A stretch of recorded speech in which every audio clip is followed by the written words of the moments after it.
seja muito bem-vindo ao Mirage. E hoje é um programa muito especial, porque nós estamos diretamente aqui da AI Brasil Experience, que é um dos eventos mais renomados e mais espetaculares sobre inteligência artificial no Brasil. Esse evento é a primeira edição dele e é um evento que tem um propósito de trazer a questão da utilização da IA na prática, de uma maneira transformadora para todas as pessoas e para todas as empresas. Nós temos hoje o privilégio de ter como convidado aqui no nosso podcast de hoje Alexandre Lavagna, que é um dos grandes participantes e colaboradores e que ajudaram a construir esse evento de grande sucesso aqui em São Paulo, no Morumbi. Está aqui com a gente. Alexandre, seja muito bem-vindo. Tudo bem, Fernando? Tudo bem? Prazer estar aqui com você, com o Sami, o Tuta, falar um pouco de inteligência artificial e o protagonismo do Brasil nesse cenário mundial. Maravilha, maravilha. E, obviamente, estamos aqui com os nossos dois parceiros oficiais do Mirage, Tuta Neto. E aí, Gabas, tudo bem? Prazer estar aqui hoje. Prazer é todo nosso, maravilha. E Samidana? Tá uma alegria aqui, esse microfone que parece o do Roberto Carlos aqui, tô me sentindo muito bem. O palco já vai lotar, parece um X do X Factor, então estou muito feliz. E para falar também com o Alexandre, que gosta muito, conhece muito de dados, de jurimetria, o papo vai ser bom, então você fica aí ligado. Maravilha, maravilha. Logo mais, Samidana no palco. A gente tá vai todo dar mundo, vou participação chamar também. todo mundo aí. Então vai ter esse evento, tá muito interessante, viu? Se você não está aqui ainda, vê se dá tempo de se inscrever, pegar aqui hoje o resto do dia, porque tá valendo a pena demais. Vamos lá.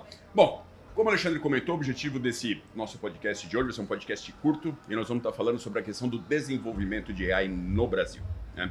Então eu quero começar perguntando para você, Alexandre, como é que o Brasil está se posicionando nessa corrida global de inteligência artificial? Olha, eu comecei a trabalhar com inteligência artificial há 10 anos atrás, trabalho com tecnologia há bastante tempo, eu venho da área do direito, comecei, né, nessa área. E o Brasil, na área do direito, tem algo que não tem no mundo inteiro. A gente tem 80 milhões de processos com dados abertos. Então a gente teve uma quantidade de dados, né? Eu também dou aula na Universidade de Lisboa, participo de vários eventos e atividades fora do país. Então você pega na Europa, né? Em Portugal praticamente você não tem nem a busca de jurisprudência. Na Alemanha os dados são fechados, nos Estados Unidos os dados são pagos. Então a gente começou e a gente conseguiu criar no Brasil um grupo de empresas brasileiras, praticamente uma IA jurídica em português antes dos LLMs, antes do ChatGPT. E isso virou um grande case mundial, né? Tenho apresentado, falei até duas vezes na ONU sobre isso, no AI for Good, que é o maior evento do mundo. E o pessoal, a hora que olha o nosso Big Data com 80 milhões de processos que a gente classifica e fala. Então, quando a gente começou, né, em 2016, 2015, ninguém acreditava e todo mundo tirava sarro, né? E por isso que eu estou aqui até, porque a gente trabalha com cultura, com criação do nosso ambiente de desenvolvimento, né? E aí eu criei o primeiro curso do Brasil de ciência de dados voltado para a área do direito. E aí vieram todas as startups, bases de dados. Então eu acompanho esse movimento desde o início e já há uns 5 anos atrás também comecei a trabalhar com governança, ética e como é que a gente cria, né, os projetos para... A gente já fala um pouco, a IA tem também seus riscos, né? E acabei indo também para o mercado financeiro, área da saúde, outras áreas. Legal, e aí conheci o Pedro aqui e falou, nós queremos, né, transformar aí o mercado brasileiro. Falei, conta comigo e estou desde o início aqui apoiando aqui o Brasil. Para quem não sabe, Pedro Chamuleira, ele é idealizador desse evento AI Brasil Experience, é um cara que tem uma história sensacional, foi atleta olímpico, um baita do empreendedor, já criou várias empresas, então realmente é uma pessoa que é diferenciada. E ele que idealizou esse evento e que nós estamos. Alexandre, eu tenho uma pergunta para ele. A gente, na Fresh Codes, empresa que o Gabas e eu fundamos, a gente tem uma área jurídica. A gente tem um produto jurídico. E, para mim, os acessos não são tão fáceis, mas pode ser que eu seja mal informado. É uma possibilidade. Como que faz, assim? Porque você está falando desses dados, aparentemente eles são públicos, eles são gratuitos. Onde pega, como pega, porque a gente sabe que dado, né, tem um custo de transferência e até de processamento. Como que funciona isso? Para quem está ouvindo, principalmente. Quando a gente começou, os dados, o Brasil, a Constituição fala que os dados processuais são públicos, né? E cada tribunal começou a sua digitalização, foi um processo de 20 anos, então hoje todos os processos são digitais, todos os documentos estão nos processos, mas de fato quando as startups começaram, elas tiveram um trabalho de 4, 5 anos para ter acesso a esses dados, porque demora, né? São muitos tem, e tal. Mas não tem. E aí você tinha até uma discussão de como é que as empresas acessavam. Então, às vezes, elas tinham advogados que ficavam acessando um por um para ter o dado. Outras empresas, até é um problema que eu participei da discussão do CNJ, startups menos responsáveis até criaram os crawlers e ficam entrando nos tribunais o tempo inteiro para pegar os dados. E isso gerou um problema para os tribunais de processamento, de robôs. E aí, eu participei já de 2 grupos de trabalho no CNJ, que é o Conselho Nacional de Justiça, o último, inclusive, de regulamentação do uso da IA no Poder Judiciário, chamado pelo ministro Barroso, para compor esse grupo como especialista de fora. E aí, sabe, o que a gente fez foi criar toda uma lógica. A gente teve um grupo de trabalho também de uma colaboração entre o setor privado e o judiciário, e a gente conseguiu aprovar uma API. O judiciário criou agora um novo banco de dados, chama Codex, que tem todos os documentos e todos os processos, 360 milhões de processos e 17 bilhões de documentos, e o setor privado ajudou com o que a gente fazia, com algumas ideias e tal. Então, a partir do início desse ano, foi publicada uma resolução que você pode agora, para quem tem esse acesso massificado, pedir para o CNJ, ter as condições lá para você fazer isso, esse acesso da API para você consumir esses dados de forma massificada. Então quer dizer, você poderia, em tese, copiar uma parte do banco de dados. Por que eu estou falando isso? Porque quando você vai trabalhar com IA jurídico e jurimetria, você quer saber um pouco as semelhanças entre os casos. Então tem um processo lá contra um banco e você quer saber, olha, esse tipo de processo, quais foram os resultados e até, às vezes, não só se ganhou ou não, como o resultado financeiro. Claro. Só que se for pegar um por um, isso demoraria anos para pegar com a internet. Então você precisa ter um jeito massificado de pegar. Então eu não sabia, aprendi mais essa. Mas aí fica uma coisa que acontece muito no Brasil, que é o seguinte: tem a lei de transparência, então você pode pedir, mas não é rápido. Assim, você pede, isso já aconteceu muito, inclusive como jornalista, eu quero saber tal dado, eu quero saber tal gasto. Não anda assim. Quando acontecer isso, então, esquece o jurídico. Eu preciso de um dado que teoricamente é público, teoricamente é transparente. O que eu faço para pegar? Eu tenho que contratar um advogado, porque às vezes começa a sair caro. Eu vejo que existe até a página 2, assim. Então, você sabe que a gente tem uma discussão há bastante tempo que é uma agenda de dados abertos. Uhum. Então, isso para o direito também, porque, veja, por exemplo, o mercado financeiro crédito, ele precisa desse dado. Se a pessoa tem um processo judicial não contra ela, é um dado importante para o crédito. É um dado importante anticorrupção, para você saber quais são as ligações das pessoas. O próprio setor privado com jurimetria tem ajudado a tratar muitos dos dados do judiciário para até trazer de forma mais elaborada quais são essas tendências. Então, sempre tem essa discussão de alguém que acha que não deve abrir o dado, mas a gente tem mostrado o quanto isso é bom para o país e transforma, privilegia essa transparência. De outro lado, você tem hoje um conflito entre lei de transparência, lei de acesso à informação e LGPD. Isso tem acontecido muito. É por isso que é um caminho cultural, inclusive, e até com as informações adequadas. Então, eu também participo de alguns projetos do poder público, que agora alguns governos de estado e prefeituras estão querendo criar os seus data lakes.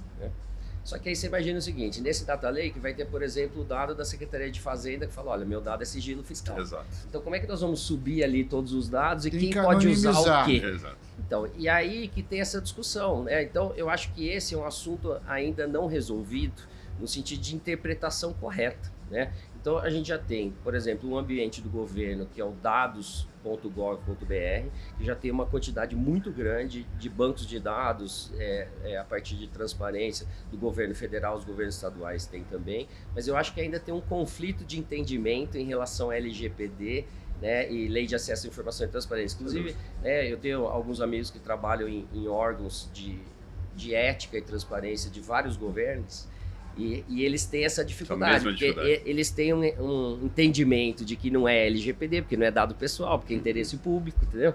e outros internamente acho que não. Então eu acho que a gente essa tem é uma discussão que está rolando bastante no mundo, né? Então, não assim, só no Brasil. Então acho que a gente não tem uma regra geral. Tem alguns ambientes que já estão mais abertos e dão essas informações, e outros que ainda acham que é LGPD. Então esse assunto está rolando. É um assunto que está meio sem solução. Tudo muito novo, né? A gente está construindo esses entendimentos. É muito novo, muito novo. Maravilha.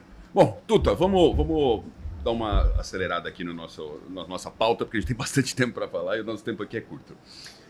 Eu queria perguntar para você o seguinte: a gente vê que o Brasil é um país que não entrou junto na mesma velocidade nessa questão de desenvolvimento de soluções de inteligência artificial e tal, comparado com outros países que estão fazendo um movimento mais acelerado, né? Às vezes não necessariamente no desenvolvimento das plataformas, dos LLMs da vida, mas na questão de infraestrutura, data centers, outras coisas que o Brasil poderia se destacar. Como é que você acha que a gente consegue ainda, como Brasil, recuperar esse tempo perdido e tentar se inserir nesse contexto de inteligência artificial global?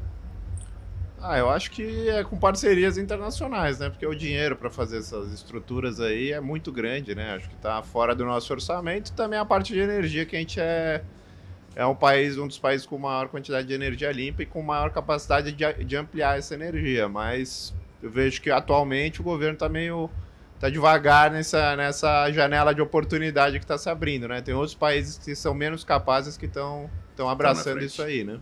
Você acha que a gente vai ter condições de estar nesse cenário inserido no papel de Estado, ou nós vamos ser apenas um usuário de tecnologias estrangeiras? Não, acho que tem alguns problemas, assim. Uma coisa que acontece às vezes no Brasil é assim, eles querem antecipar uma legislação em cima de um negócio que a gente não sabe o que é. De acordo com o que é feito, isso pode atrasar. Agora, para você desenvolver uma IA própria, são muitos bilhões. Tem dúvida. Eu não acho que o governo brasileiro tenha a condição de gastar com isso. Assim, você está competindo com várias empresas. Agora, a regulação me preocupa, porque se você fizer uma regulação muito restrita, você vai estar competindo com um país que não tem. Exato. Por mais que possa existir o mau uso dos dados, o mau uso da IA, eu prefiro, é que nem arma. O problema é o seguinte: se você proíbe a arma de todo mundo, o cara que tem uma arma, ele vira uma grande ameaça. Potencial no caso da IA, é a mesma coisa, porque ele vai ter processos muito mais rápidos. Então, eu acho que é mais fácil você armar todo mundo e deixar o mercado meio que equilibrar, do que uma legislação excessiva. Mas eu tenho muito medo. A gente já teve casos desse tipo. Em outras áreas, por exemplo, apostas no Brasil. O que aconteceu? Tinha apostas, aí fizeram um negócio que era mais ou menos, não era regulado, aí ficou um negócio perdido, e aí depois não regula muito mais. É a mesma coisa você pensar bebida alcoólica se não tivesse regulação. Então, existe aí um termo entre alguma regulação e um mercado totalmente hostil. E eu acho que esse equilíbrio, eu não sei se a gente está preparado para achar. Assim, a gente vê as pessoas discutindo, fico até feliz em saber que o Alexandre está num dos grupos, porque às vezes você vê gente que não é da área tentando regular um negócio que a pessoa não tem a mínima ideia de como funciona. Mas você sabe que é uma coisa interessante, sabe? Que eu acho que é pouco discutido, que é o seguinte: pensa que esses modelos, né, os LLMs, etc., vamos imaginar que ele é energia elétrica, certo? Ele é a tecnologia que é meio. Perfeito. Mas alguém cria a lâmpada, alguém cria o computador, alguém que são chamados setores de aplicação. As aplicações. Então, eu não estou dizendo que não é importante a gente também ter a nossa usina de energia elétrica. Ele é super eu ia falar exatamente, só que ninguém fala nas aplicações. O setor de aplicação, que é esse evento aqui, é a galera que está criando em cima. Então, eu acho que o Brasil ele é protagonista, apesar de a gente falar, poxa, a gente não tem nosso modelo e tal, mas eu acho que nas aplicações nós somos um país muito criativo, com uma galera com dados abertos, com uma galera de vários setores que nós estamos vendo aqui: saúde, financeira, seguros, direito, e-commerce, né? E essa galera está produzindo muito. Então, eu acho que o nosso governo devia incentivar os setores de aplicação. E aí que tem essa discussão de regulação, que é equilíbrio que a gente tem que achar, porque quando a gente começou a usar IA, a gente usava para indicar um filme, uma música, então qual que era o risco, né? Era você receber uma coisa que você não gostou. Mas agora, de alguma maneira, vai definir seu crédito, vai definir se você vai entrar num país ou não. Então a gente ultrapassou um certo limite que isso pode interferir na vida das pessoas. Então a gente tem que criar uma governança que é simplesmente entender como é que ela funciona e ter esses cuidados, porque assim, você vai criar um remédio. Nós não vamos falar que a indústria, né, de medicamentos não é inovadora. Só que não é assim, cria um remédio aí, mata as 10 pessoas, mata 5 e tudo bem pela inovação. Eu acho que tem um caminho quando a gente pode atingir a esfera de direito das pessoas. Acho que esse que é o equilíbrio, né? Que a gente tem que achar e que não é dizer que não pode, é dizer o seguinte, olha, você tem que tomar esses cuidados, você tem que fazer testes, se isso puder prejudicar alguém, e você é responsável por isso. Agora, isso não tem a ver com o desenvolvimento em si, é como tudo que já acontece em todas as outras áreas. Em outros setores. Você está comentando, ontem eu estava vendo uma entrevista do Sam Altman, ele estava lançando um lançamento sensacional, vale a pena assistir, está no YouTube já. Ele comenta que eles estão criando uma divisão de ciências dentro da OpenAI para resolver matemática, resolver química, resolver física, resolver tudo que é tipo de ciência, ou seja, teoricamente nós vamos passar a dominar todas as leis da natureza em pouquíssimo tempo. A data que ele deu, ele já tem as primeiras versões em setembro de 26 e em março de 28 ele entende que isso já estará resolvido, todas as ciências estarão resolvidas no mundo. Você imagina que isso significa energia abundante gratuita, controle gravitacional, cara, imagina a loucura que vai ser. Mas voltando, ele comenta uma outra coisa que eu achei super legal. Ele falou, olha, nós queremos ser uma plataforma e em cima disso incentivar a todo custo o desenvolvimento de aplicações em cima dessa plataforma. E a nossa medida de sucesso, olha que legal isso aqui, Sam, a nossa medida de sucesso é quando as aplicações desenvolvidas na nossa plataforma forem maiores que a própria plataforma, a gente sabe que a gente cumpriu o nosso papel. E é uma frase que o Bill Gates disse lá atrás, na época da Microsoft ainda, e eu achei sensacional, porque de uma certa forma é o que a Freshcodes faz, né? Para quem não conhece, a nossa empresa de tecnologia, a SAMP, basicamente desenvolveu uma aplicação que resolve as dores das empresas com base nas plataformas que existem. A gente não se restringe a usar ChatGPT, ou Claude, ou Gemini, ou tanto faz. Né? O que tem de plataforma mais eficiente, as aplicações são desenvolvidas. A gente tem na área jurídica, que você está comentando, para contencioso civil, que é sensacional, vale a pena conhecer. Se você tem uma empresa que depende dessa questão de custa muito a parte jurídica para defender, a gente tem essa solução que chama MIRTS. Tem solução na área de S&OP, tem soluções na área de marketing e comunicação, tem soluções na área de cadastro. Então, realmente, a gente entende que o desenvolvimento de aplicações é o que vai fazer a diferença para frente. E eu concordo que o Brasil poderia ter um papel de muito destaque. Mas tem o seguinte ponto, na SAMP, por exemplo, que é a empresa com Tuta Neto, a gente pegou, ela usa todos os mecanismos, não só LLM, usa avatar, usa imagem, e a gente fez o processo jornalístico. Então, acho que tem alguns pontos importantes. Nem tudo é IA. Automação é uma coisa muito valiosa para a empresa, agora chamam de IA. Credit scoring. Agentes inteligentes, que é o que a gente sempre usou já. Então, mas credit scoring, por exemplo, você falou, vamos decidir. Credit scoring sempre foi feito. Eu trabalhei com os criadores de credit scoring no Brasil, o professor Abraham Laredo, foi meu colega na FGV, um beijo para ele se estiver vendo, o João Carlos Duá também, e eles criaram os modelos da Serasa, antes da Serasa ser SPIR. Sempre teve. Era uma estatística. A única diferença é que o LLM deixa mais fácil isso. Mas o processo o modelo é muito similar, o modelo estatístico. E sempre teve. Só que eu acho que como o uso era mais restrito, as pessoas não tinham tantas preocupações, mas existe. Todos os bancos têm score. Todos. Sim. Todos os cartões de crédito têm score. Tem algumas coisas. Você não pode fazer discriminação, por exemplo, por CEP, porque isso pode pegar algumas coisas. Sempre teve. Mas eu acho que aí virou um negócio de agora tudo é IA, mas assim, sempre teve nos processos. A Amazon, quando você compra um livro, ela sempre indicou o livro. Então, assim, eu só acho que é uma amplificação do que já ocorre. Mas a lei, eu não sei como funciona disso. Várias vezes a gente tem questões sobre o que pode fazer e o que não pode, e é muito um entendimento de um advogado ou outro, assim. Que eu acho o seguinte, você tem toda razão, né? Ontem eu estou responsável aqui pelo banco de gestão, ontem eu estava com o Ricardo Raposo, que é agora da Equifax, mas também vem do mercado de crédito. Tenho muitos amigos e projetos que eu trabalho nessa área.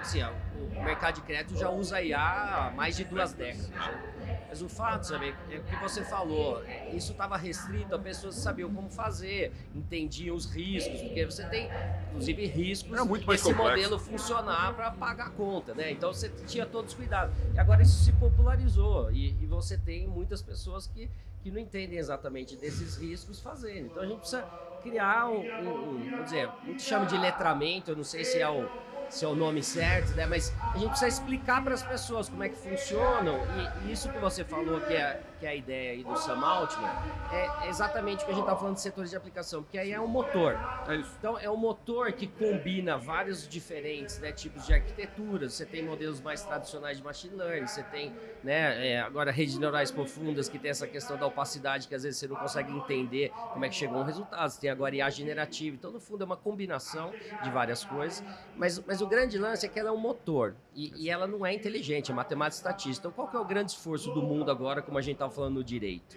É começar a organizar esses dados. Então no fundo não é que ele vai resolver, ele vai pegar todas as informações, papers, etc., de uma determinada disciplina, vai classificar e catalogar isso. Então esse motor de LLM ele vai ter uma base qualificada para ele trazer uma resposta mais próxima. Mas isso, de qualquer maneira, depende de alguém que sabe fazer a pergunta, que vai desenvolver um produto em cima disso, né? Então, ela é um motor e é por isso que a gente... Pode ser que um dia ela desenvolva uma capacidade a partir de agente, né, que ela está criando. Eu acho que pode ser que um dia ela tenha essa criatividade, porque já vimos em alguns casos, o famoso jogo Go, lá o lance 37, né, daquele jogo asiático, foi um lance totalmente criativo, inesperado, sem base estatística, e ela criou, né, e deu certo. Então, até acho que isso vai chegar, mas eu concordo que hoje a participação do ser humano no processo é essencial. Sem ser humano não aconteceria absolutamente nada. Né? Muito bem. Como é que você tem visto, eu quero ouvir você primeiro, Tuta, como é que você tem visto já? Porque muito se fala de, vai acabar com os empregos, vai acabar com tudo e tal. Eu tenho uma visão um pouco diferente, eu acho que o ser humano sempre arruma a sarna para se coçar. A gente, na verdade, você vai trabalhar mais ainda e produzir muito mais. Mas hoje, Tuta, você acha que já existe mensurável um impacto na produtividade a utilização de IA, ou ainda está muito mais ainda nessa fase uma promessa, ou já é real? Você já vê e fala, pô, não, já tem um efeito significativo e cada vez mais. Acho que é real, acho que todo mundo já sentiu o impacto da AI, já está impactando os trabalhos das pessoas, concordo. Não de todos os setores, não de todo mundo, mas já tem cases aí enormes, né? Cita alguns cases pra gente, vamos só para o pessoal que está nos ouvindo aqui. Tem uma empresa que criou dentro do Lovable uma aplicação, faturou 15 milhões em uma semana. Uau! Na área de desenvolvimento, um processo que antigamente demorava aí 6 meses para desenvolver o produto, hoje em dia está sendo feito em 2 meses, às vezes demorava 1 ano, está sendo feito em 2 meses, assim... Então tem muita quebra na área de desenvolvimento, na área de jornalismo a gente está vendo uma aceleração enorme, a SAMP é um caso. Então um indivíduo que demorava para produzir, hoje produz 10 vezes mais. Então assim, 10 a 15 vezes mais uma pessoa.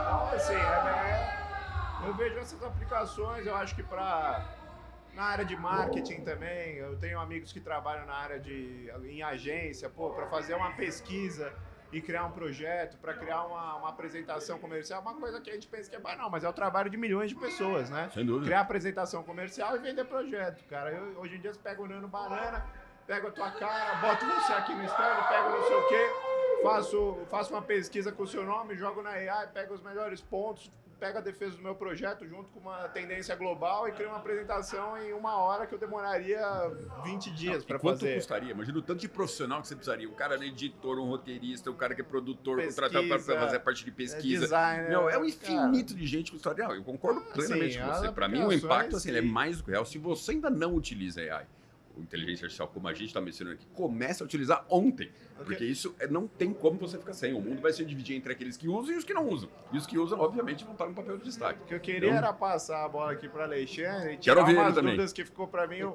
primeiro, você falou, começamos com essa AI. Você vai responder, né, gente? Com essa AI que começou em 2015, né, na área da jurídica, e que ela já era AI antes da AI que a gente conhece hoje. Queria saber quais foram as aplicações reais dela E também, se não é meio contradizente o Brasil ser tão avançado nessa área e o nosso jurídico ser um problema que não anda, né? Então, assim, como que esse avanço está ajudando a área jurídica? Porque tem um avanço, mas ela está ajudando? Olha, o que a gente começou a fazer, né, lá no começo, porque a inteligência artificial, na verdade, assim, o ser humano ele toma decisões a partir de informações, a partir de dados. E a gente só tinha acesso àquele dado que já estava lançado em algum sistema para fazer esses trabalhos, né? Você estuda numa escola, tem lá o sistema da escola, seu nome, seu endereço, então a gente já conseguia fazer quantos alunos eu tenho, quantos são de tal idade e tal. Mas o grande valor, a grande maioria das informações estão nos dados não estruturados, né?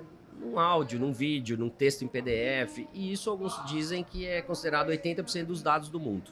Então, o primeiro e grande valor da IA é a gente conseguir enxergar 80% do que a gente não enxergava. E melhorar a tomada de decisão. Então, essa é a primeira etapa que é o que a gente isso começou. já faz toda a diferença, né? Porque sem dados você não consegue tomar uma decisão. E é por isso que ela é a tecnologia de propósito geral do nosso século, assim como foi a internet, assim como foi a energia elétrica, né? Porque a gente permite a gente acessar todas as informações. A segunda etapa é classificar e correlacionar, entender padrões, que é isso que a gente chama de IA preditiva, ou a gente usava outros modelos antes da IA generativa, que é classificar e entender padrões. No fundo, né? Ela não vai falar exatamente, você vai ganhar um processo, mas ela fala, poxa, esse argumento, nesse juiz, com esse perito, você tem 80% de chance de ganhar, você ganhava 40%, entendeu? Então ela permite a gente ter decisões mais assertivas, mais rápidas, né, alocando melhor recursos. Aqui a gente estava ontem com o Ministério Público, que fez uma apresentação lá no meu palco, para vocês terem uma ideia. Você tinha uma coisa simples, né, que era cálculo de indulto. Todo ano, né, sai o cálculo de indulto, então eles demoravam 6 meses, com uma quantidade grande de funcionários, ele até apresentou a conta, é pública, né, ele que apresentou, custava em média aí 5 milhões e meio para o Estado, pensando nos salários das pessoas, só para fazer uma coisa.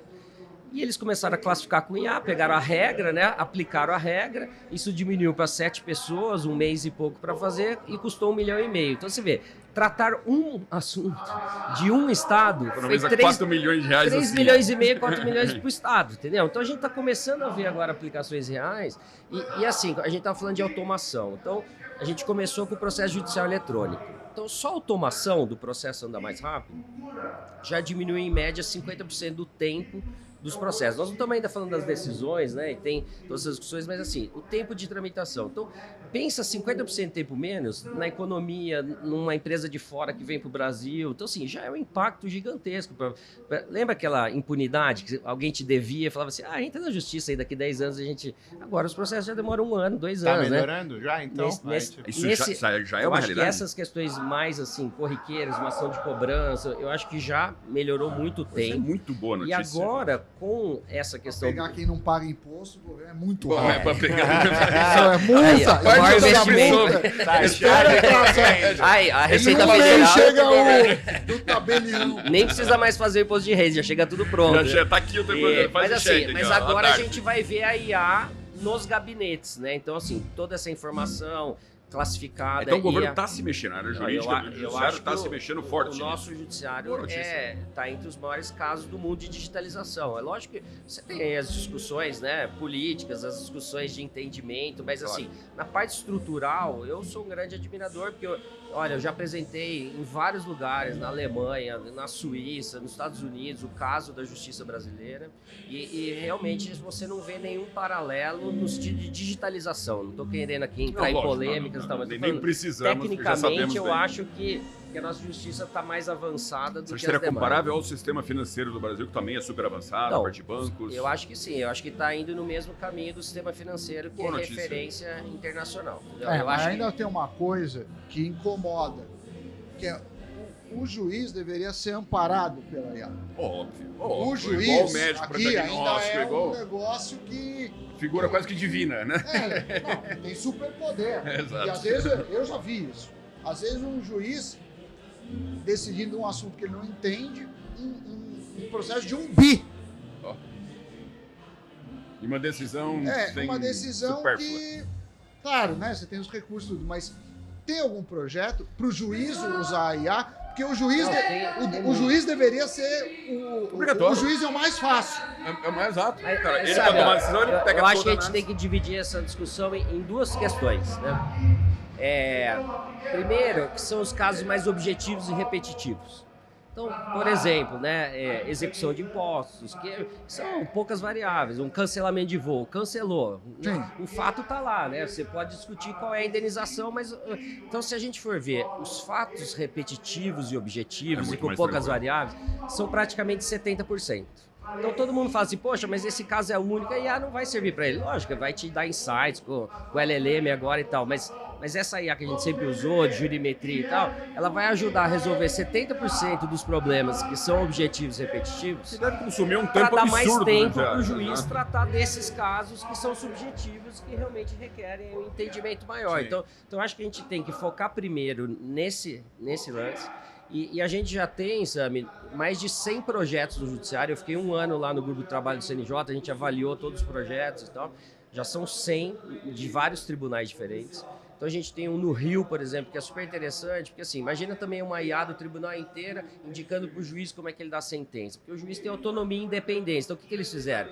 Eles criaram um sistema que ele cria uma instância para cada juiz, o juiz sobe lá as decisões dele, né? E aí a IA vai dar mais próximo do jeito que ele pensa. Então, nós estamos nesse processo de governança, de construção, de teste, né? O próprio Supremo criou a Maria, que é um sistema para cada gabinete também, que não toma decisão, mas ajuda a entender todas as decisões do tribunal e do magistrado, trazer os insights e uma minuta do que seriam aí os argumentos. Então a gente está vendo, eu acho que nós estamos num processo positivo nessa parte técnica aí no nosso judiciário, e não só no judiciário, a gente vê o TCU com muita coisa, a AGU está com um projeto de classificação de 2 bilhões de documentos, né? O Ministério Público que estava aqui, a MP Digital. Então assim, eu tenho participado... E estão bem assessorados, acho que eles estão fazendo bem feito. São né? pessoas, o perigo é fazer assim, e tecnicamente, não deu certo. Não, eu acho que tem muita gente boa, técnica, é lógico, demora um tempo para tudo isso gerar os resultados, mas a gente já começa a ver casos concretos com resultados efetivos. Sabe? Que boa notícia, que boa notícia. Bom, fico muito feliz com tudo isso. Infelizmente, nosso tempo aqui, como vocês devem estar ouvindo, a gente está no meio do evento, já a gente vai pro palco dar uma palestra, já tá tudo... nós temos que ir para os nossos palcos aqui. Cada um aqui nos seus devidos palcos, então eu vou chamar aqui para as considerações finais, vou começar com você, Tuta. Pô, parabenizar aí o evento, IA Brasil Experience, está sensacional. Não sei, o podcast está ao vivo ou não? Não sei, acho que não. Não está ao vivo, então você que está ouvindo, infelizmente, não vai ter a chance de vir aqui esse ano, mas fica o convite para vir ano que vem. Tá muito bacana. Muito bom, Tuta. Samidana. Muito legal, eu aprendi bastante, eu não sabia, eu fiquei surpreso. Eu tinha uma impressão que os dados no Brasil estavam muito piores. Eu também. Foi uma grata surpresa, até para repensar coisas que a gente faz, que a gente às vezes não consegue acessar por inexperiência, mas saber que existe. Tem gente pensando nisso, é muito legal. Muito bom mesmo, eu fiquei feliz. Alexandre. Eu que agradeço vocês aqui, a oportunidade desse papo, também parabéns aqui para o Pedro, para a Tatiana, que é a CEO aqui do evento, porque no fundo é uma comunidade que está há muitos anos, gerando essa cultura, fomentando o nosso mercado, e eu acho que a gente tem que incentivar, como a gente falou, os setores de aplicação, que essa galera toda que está aqui, e eu tenho certeza que nosso país já é e vai ser cada vez mais protagonista dessa história no mundo. Muito bom. Bom, é isso, nós vamos ficando por aqui. Eu também fico muito feliz de ouvir as notícias do Alexandre referentes ao desenvolvimento dessas aplicações de inteligência artificial e automação nos processos públicos no Brasil, na área jurídica e outras. Acho que isso é um grande diferencial, fiquei muito contente de saber. Nós vamos ficando por aqui, então. Parabéns novamente à AI Brasil Experience, ao Pedro, à Tati, por organizarem esse evento fabuloso aqui. Obrigado pelo convite, né? De hoje. Agradecemos o convite de poder realizar o podcast aqui dentro do evento. Estamos com o stand aqui também, a Fresh Codes. Vamos estar no palco também dando uma palestra. Então, muito bacana. É isso aí. Vamos ficando por aqui. Até muito breve. Grande abraço. Tchau. Tchau.